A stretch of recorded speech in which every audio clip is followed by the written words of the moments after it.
Hello guys.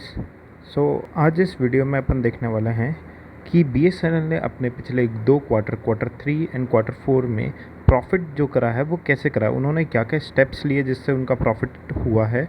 दूसरा, हम ये भी बात करेंगे कि क्या इन फ्यूचर ये प्रॉफिटेबल कंपनी रहने वाली है या फिर हमेशा की तरह ये लॉस मेकिंग ही रहने वाली है। तो सबसे पहला 2023 में बीएसएनएल ने क्या करा था, 19,000 करोड़ के इन्होंने 4G साइट्स को एक्वायर करा था, 4G टावर्स को एक्वायर करा बेसिकली, जिससे हाई स्पीड इंटरनेट सर्विसेज ये प्रोवाइड कर सके।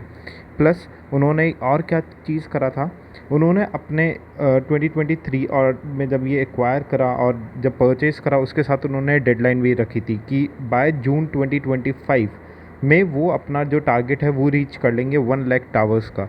लेकिन ये टारगेट इन्होंने पहले ही अचीव कर लिया, जिस वजह से इनको एक प्लस पॉइंट मिला है तो to acquire the more customer. Okay, और उसी वजह से ये कहीं ना कहीं यहाँ पे रिफ्लेक्ट हुआ है क्वार्टर 3 और क्वार्टर 4 में।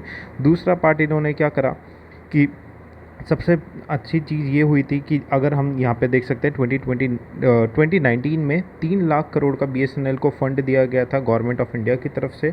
तो पहले जो इनका बजट था 40,000 करोड़ वो इंक्रीज़ भी करा और वो अब हो चुका है 1.5 लाख करोड़। तो उससे इनको प्रॉफिट हुआ है।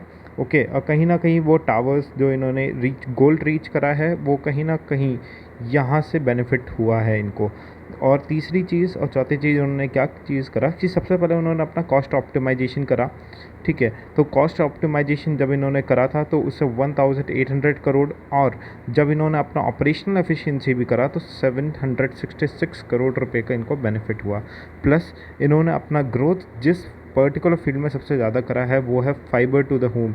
मतलब ये जो हमारा जैसे एयरटेल फाइबर है, जियो फाइबर है, तो ऐसे ही बीएसएनएल का भी फाइबर सर्विस आता है, उसमें उन्होंने सबसे ज़्यादा ग्रोथ ली है। प्लस मोबाइल अगर हम सिम की बात करें तो उन्होंने 15% ग्रोथ करा है। अब बात आती है ऑपरेशनल एफिशिएंसी में इन्होंने ऐसा क्या करा होगा।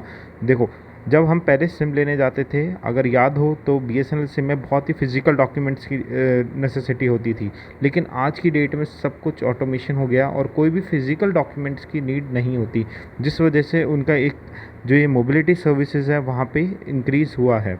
दूसरा, इन्होंने जो अपना कॉस्ट ऑफ ऑप्टिमाइजेशन ऐसे भी करा है कि जितना भी इनका जो रेंट वगैरह होता था वहाँ पे इन्होंने रिड्यूस करा है मैक्सिमम।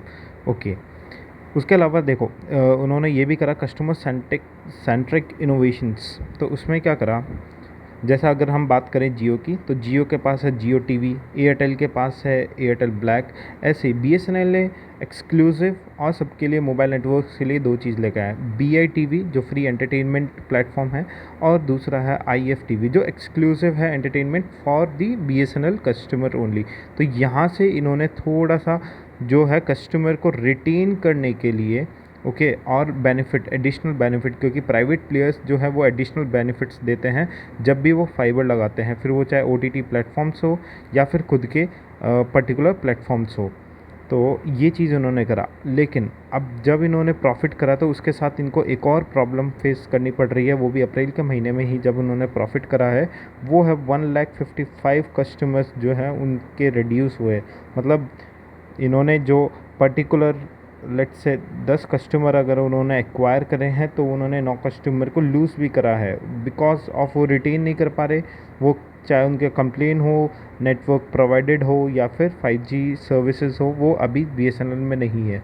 तो उस वजह से इनका ये आने वाले टाइम में बहुत बड़ा इशू होने वाला है अगर ये कस्टमर को रिटेन नहीं करते हैं। तो this is what BSNL have done it. तो आपको कैसी इन्फॉर्मेशन लगी?